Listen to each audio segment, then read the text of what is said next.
Et nous sommes de retour au plateau pour la suite de cette émission. Nous abordons notre deuxième sujet. Nous restons au Mali, mais sous un autre angle. Le sujet, la fixation de la date des élections n'est pas encore au programme. Il faut dire que les élections avaient été promises pour le 25 février, ou du moins pour février 2024, pour libérer le pouvoir le 26 mars 2024 au Mali. Après le coup d'État, c'est ce qui a été conclu entre le gouvernement de transition et la CEDEAO. Arrivé à fin mars, le pouvoir militaire n'a pas libéré le pouvoir et donc les partis politiques ont demandé l'organisation très rapide d'élections pour mettre fin à la transition. Les activités de ces partis politiques ainsi que des associations à caractère politique ont été suspendues jusqu'à nouvel ordre sur toute l'étendue du territoire national malien, ce qui a suscité beaucoup de réactions, même de la part de l'Union africaine ou de l'ONU, même des partis politiques. Il faut dire que pour situer maintenant l'opinion, le Premier ministre malien Choguel Kukala Maïga a déclaré le 11 avril que le recouvrement de l'intégrité du territoire national et la souveraineté et les résultats du travail du comité de pilotage du dialogue intermalien constituent les deux chantiers qui précéderont la fixation de la date de la tenue des élections. Une déclaration qui crispe encore l'atmosphère politique au Mali et qui suscite beaucoup de réactions. Donc, à en croire à ces déclarations, tant qu'on n'aura pas fini avec ces chantiers, le dialogue national,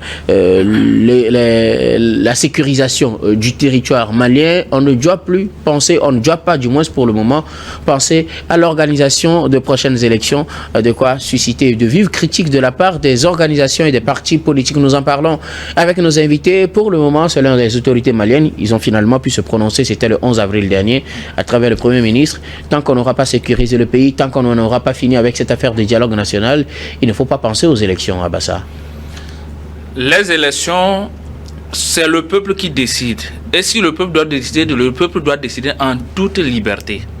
Il faut que le peuple ait la possibilité d'aller voter pour le prochain président du Mali. Actuellement, le Mali est en crise. Et cette crise, elle est profonde. Et il faut régler cette crise de fond en comble avant de penser vraiment faire valoir certains pans de la démocratie. Je m'explique mieux. Dans plusieurs pays, nous savons que quand vous êtes, même dans l'histoire des plus grands pays que nous connaissons, quand le pays est en crise, on éteint certaines choses d'abord.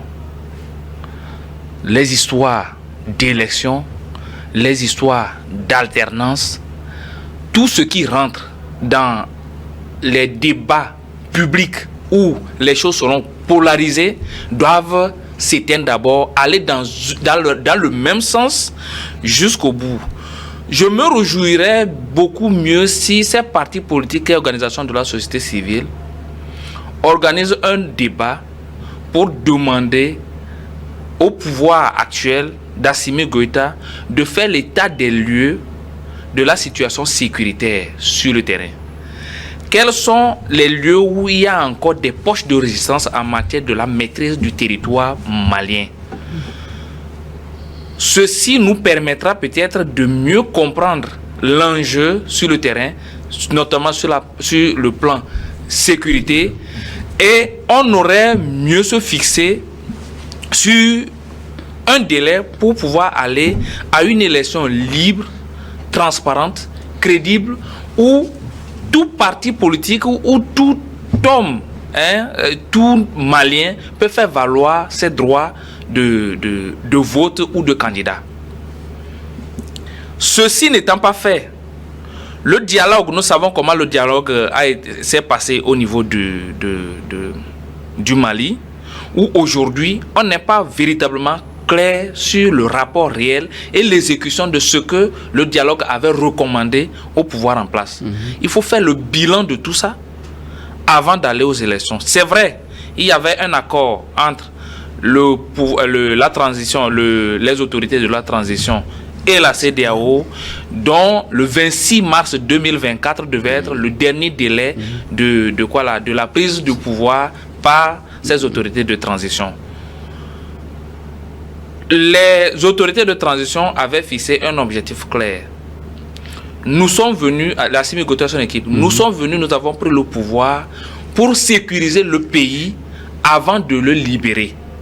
Et quand un pays est en crise, comment vous pouvez aller à une élection? Je prends aujourd'hui le cas de Kidal, où il y a une partie du Kidal qui a été maîtrisée. Mais ce n'est pas totalement Kidal qui est maîtrisé. Il y a des zones, des postes de résistance encore. Vous parlez de la région. De la région, de la région de Kidal.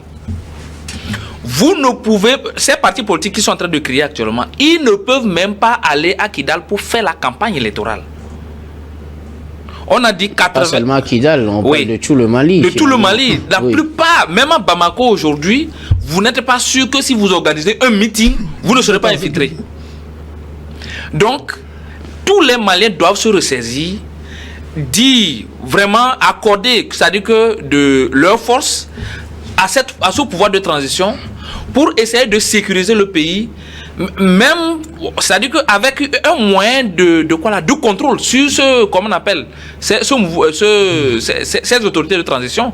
À chaque fois, il faut que les autorités de transition fassent le point à la population d'une façon publique pour essayer d'évaluer la situation réelle sur le terrain avant d'aller à une élection. Sinon, on risque de se jeter dans la mer sans les bouées de sauvetage. Le Mali risque de chambouler si on organise une élection tout de suite. Ces partis politiques et ces organisations de la société civile, je n'ai rien contre eux. C'est les 80 qui ont signé ce communiqué, même si quelques personnes disent après qu'ils ne sont pas vraiment signataires de ce communiqué. Si vous fouillez bien, il y a certains partis politiques là-bas qui... Il n'y a que le président qui parle, qui est l'unique membre de ce parti. Le parti n'est pas représentatif de la population. Mais eux aussi disent que, bon, il faut aller aux élections. Alors qu'ils ne peuvent même pas faire campagne à Bamako, ils n'ont pas de moyens. Ils sont seuls. Vous prenez certaines organisations de la société civile qui sont membres de ces 80 d'organisations qui ont signé ce communiqué. Certaines personnes sont financées par l'extérieur. Les membres même de l'association ne cotisent même pas. Ils n'ont même pas participé au droit d'adhésion de ces associations. Donc, une association comme ça, ou une ONG, comme on appelle une ONG, qui est financée par l'extérieur, est contrôlée par l'extérieur. Donc, les gens mettent des pressions sur le pouvoir en place, c'est-à-dire que le pouvoir de transition, juste pour essayer d'enfoncer le Mali. Que les Maliens se ressaisissent, qu'ils s'accordent les violons pour essayer de pacifier le pays, d'anéantir totalement ces terroristes avant d'aller à cette fête démocratique qui est élection, changement d'équipe gouvernante et autres. Là, actuellement, le problème du Mali aujourd'hui, c'est que le Malien veut manger, le Malien veut vivre en sécurité, le Malien veut avoir de l'énergie, le Malien veut avoir de l'eau à boire. C'est ce qui préoccupe la population malienne. Et c'est ce que Assimi Goïta et son équipe doivent faire avec le concours de ces partis politiques qui viennent, moi je trouve d'une manière ou d'une autre, juste casser le dynamisme qui est en cours actuellement au niveau du Mali. Ok. Alors, bon enfant Bovi, pour Choguel Kokala Maïga, dans sa déclaration de ce 11 avril, la sécurité, c'est la priorité et peut-être aussi les conclusions de ce dialogue avant de penser à la fixation d'une date pour les élections. Tant que ce n'est pas fait, ce n'est plus la peine de penser aux élections, ce qui n'est pas vraiment du goût des organisations politiques qui ont pour ambition de conquérir le pouvoir et de l'exercer. Tout le monde est dans son droit. Et lorsque le Premier ministre dit que nous avons une feuille de route, quand nous sommes arrivés, nous avons une obligation de conduire ce peuple-là dans une sécurité donnée avant de remettre le pouvoir à un civil. Sinon, on retomberait dans la même situation de coup d'État. Parce que lorsqu'un civil viendrait, lorsque le pays n'est pas pacifié, le pays n'est pas sécurisé, et qu'on remettrait ce pays-là entre les mains d'un civil, le même scénario se passerait parce que le civil n'arriverait pas à sécuriser le pays, et les militaires vont encore prendre les choses et les gens vont encore crier que les militaires ont fait des coups d'État. Ah oui. Très bien. Lorsque Assimi Goïta est arrivé avec son équipe, ils ont été clairs. Ils sont les gens d'armes et ils ont fait le coup d'État dans un contexte de sécurité insuffisante du pays. Maintenant, lorsque le Premier ministre, quand les gens attendaient pourquoi au 26, c'est leur date butoir, c'était le 26 février, je crois, vous n'allez pas organiser les choses là, ils sont montés au créneau pour dire que voilà, le Mali est encore en état d'insécurité. Comme tu viens de le dire, quand nous allons à Kidal, la zone n'est pas totalement sécurisée. Il est vrai quand même qu'il y a des parties conquis par la FAMA et qu'on continue encore les choses sur le terrain. Aujourd'hui, je ne trouve pas cette déclaration du Premier ministre hasardeuse. Parce que dans les pays francophones, nous ne sommes pas, là je suis désolé, nous ne sommes pas habitués à faire les états des lieux à la population, publiquement à la population. Nous ne sommes pas habitués à cela. Ça veut dire qu'aujourd'hui, je ne vois pas un Assimi Goïta qui va arriver faire un état de lieu à la population avant d'aller à autre chose. Maintenant, ce qui se pose ici, c'est le problème de sécurité. Et on ne peut pas aller à une élection, comme tu viens de le dire, dans l'insécurité. De deux, lorsqu'ils ont pris le pouvoir par les armes, ils ont diligenté ils ont fait des actions pour un dialogue. Les gens ne peuvent pas ne pas se comprendre et vous allez les contraindre d'aller aux élections. Ils ont posé les deux bases. Il faut un dialogue pour qu'on se comprenne en frères d'abord, sécuriser le pays pour que quelque chose soit possible. Aujourd'hui, les partis politiques là qui s'agitent, je dis que tout le monde est dans son rôle. Eux, ils veulent que les élections passent vite pour qu'ils s'arrachent le pouvoir. C'est comme ça. Les organisations, comment l'appelle-t-on, de la société civile, eux aussi sont dans leurs droits. Et comme tu viens de le dire, c'est des organisations qui trouvent leur financement habituellement à l'extérieur. Donc, ils sont aussi poussés à faire des déclarations pour que le président de la République fasse, donne une date aux élections pour qu'il puisse partir et remettre le fauteuil à un civil. Tout compte fait, je crois que le président et son premier ministre, c'est-à-dire l'équipe qui dirige Mali aujourd'hui, avaient fait eux-mêmes l'état des lieux de la sécurité et savent que c'est insuffisant pour aller aux élections. De deux, est-ce que le dialogue engagé a donné ce qu'ils veulent? Non, ils vont passer encore par des archimées pour sécuriser le dialogue n'est pas encore terminé. Donc le dialogue continue, c'est pourquoi on ne peut pas organiser des élections pendant que le dialogue se passe. Aujourd'hui, on termine le dialogue, tout le monde sait à quoi il doit s'en tenir. La sécurité va prendre c'est-à-dire un pourcentage quand même satisfaisant pour que les militaires là puissent organiser les élections et laisser le pouvoir aux civils. Sinon, je dis encore que nous risquons de vivre encore un autre coup d'État. Vous parlez de sécurité pour organiser les élections, mais vous vous rappelez, les conditions étaient encore plus difficiles quand on avait organisé le référendum constitutionnel au Mali. Oui, ce n'est pas la même chose. Lorsque nous organisons un référendum, ce n'est pas la même chose. L'élection présidentielle n'est pas un référendum. Ça, c'est autre chose. Au référendum, les gens se prononcent si oui ou non, vous acceptez ceci ou non. Maintenant, à une élection présidentielle, c'est l'acharnement pour arracher le fauteuil présidentiel. Ça, c'est autre chose. Même le pays se trouvait dans l'insécurité, mais ils ont pu trouver des moyens quand même pour que ce référendum puisse passer. Puisque l'organisation du référendum était inscrite dans la feuille de route et Assimi Goïta devrait le faire pour que le pas qu'il est en train de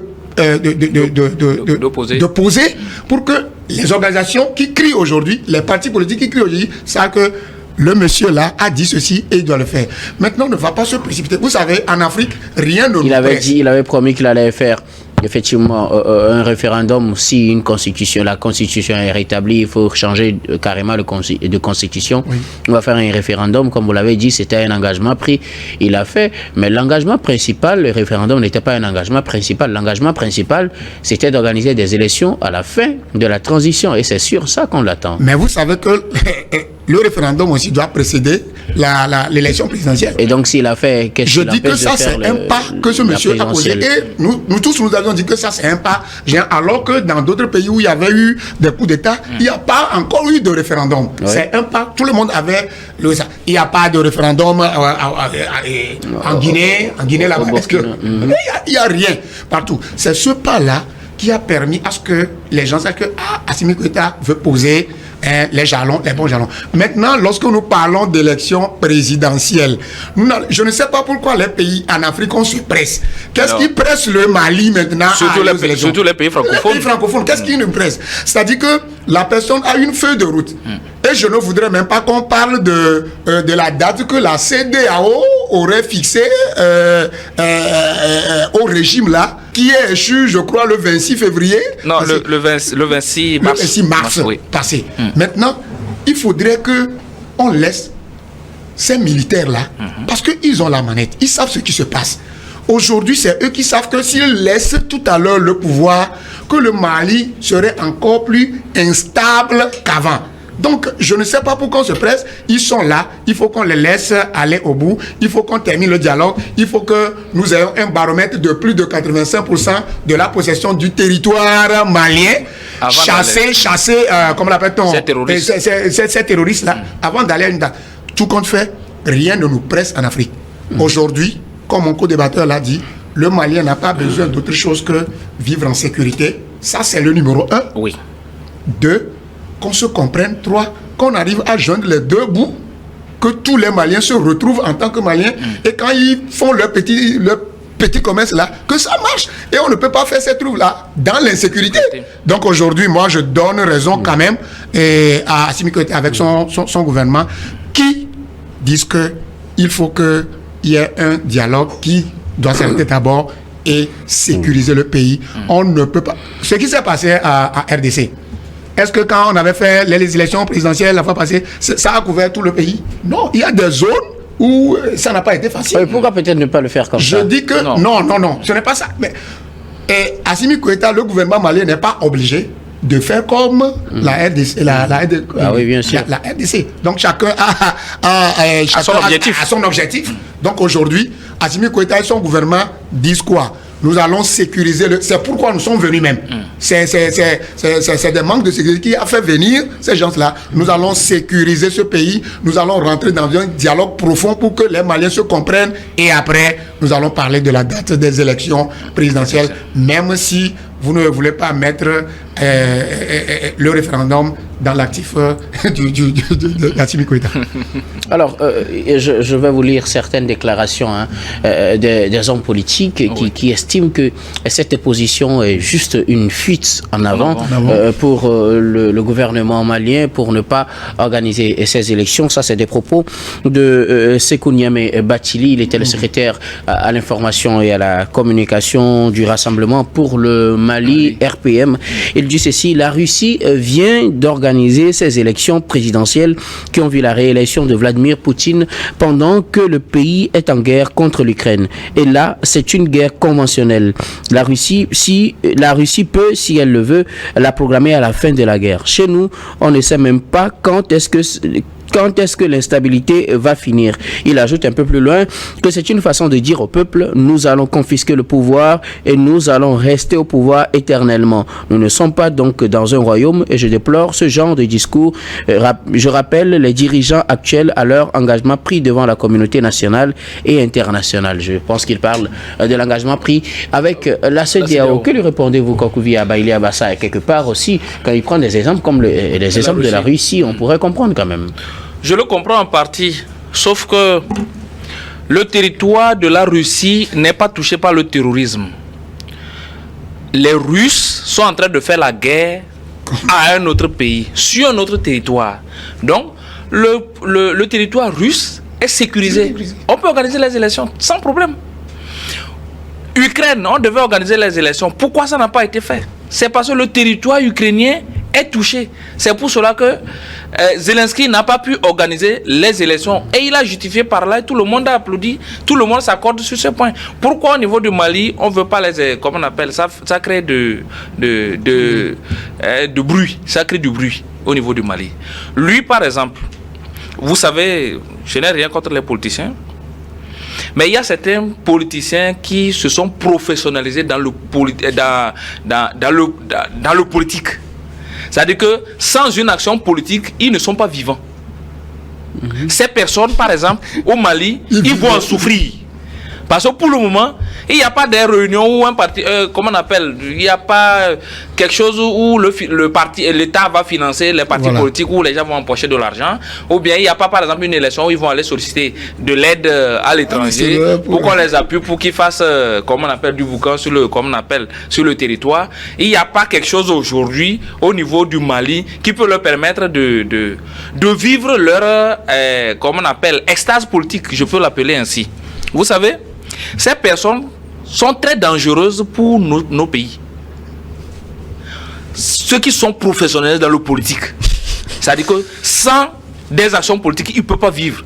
Comme certains politiques que nous voyons dans nos pays là. Certains politiciens que nous voyons dans nos pays.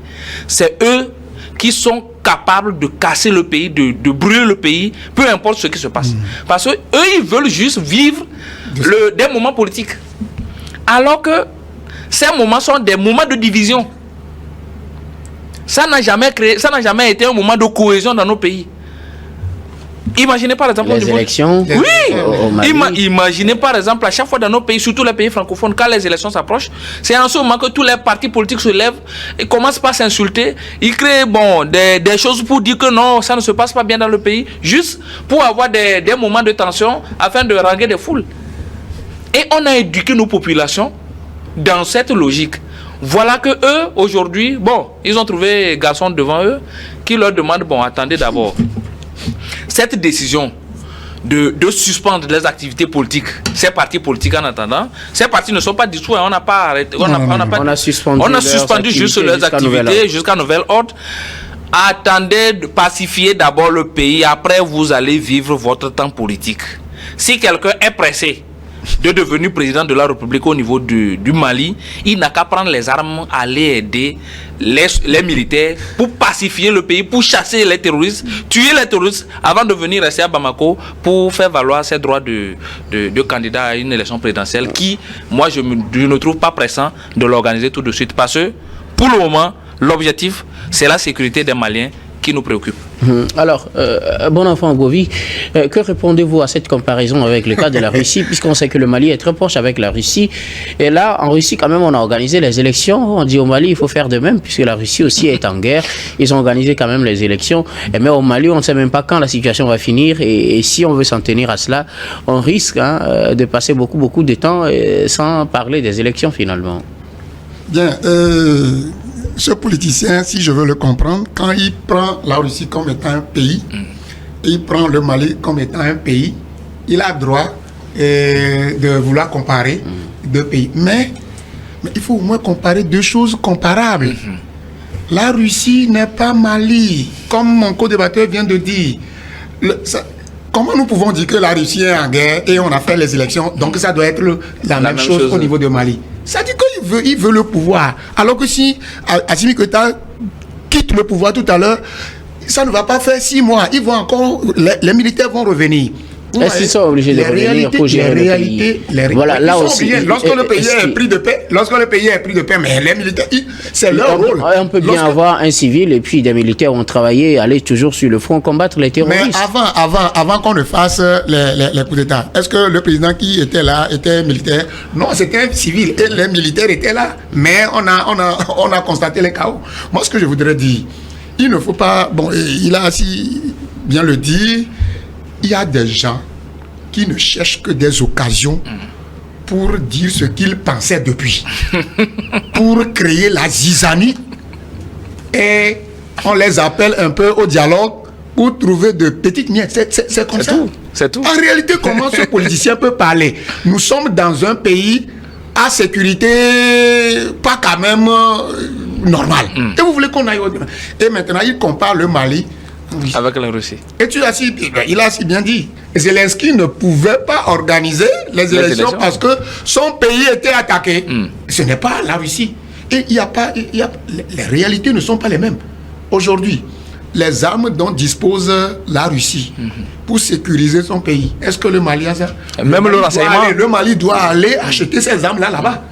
Vous comprenez? Le Mali a besoin des instructeurs russes pour venir même former l'armée avant d'aller au front. Comment on peut comparer la Russie, ce qui se passe en Russie, non, ce n'est pas normal. Mais je dis, tout compte fait, qu'il est dans son droit. C'est-à-dire que c'est ce que lui aussi sait faire, il doit le faire. On a suspendu les activités des partis politiques et des organisations, etc. Des associations. Voilà, on ne leur a pas dit de ne pas critiquer. C'est-à-dire qu'ils peuvent critiquer, ils ont ce droit de critiquer. D'ailleurs, c'est ça qu'il est en train de faire. Il a le droit de critiquer, mais on a suspendu les choses pour le moment. Tout compte fait, la décision d'Assimi Goïta aujourd'hui, son gouvernement, semble être une décision irréfragable. Si un parti politique hasard a fait le contraire, il sera face à la rigueur de la loi malienne. Merci beaucoup. À vous, nous allons marquer la pause pour le journal, puis on revient juste après pour la suite de cette émission.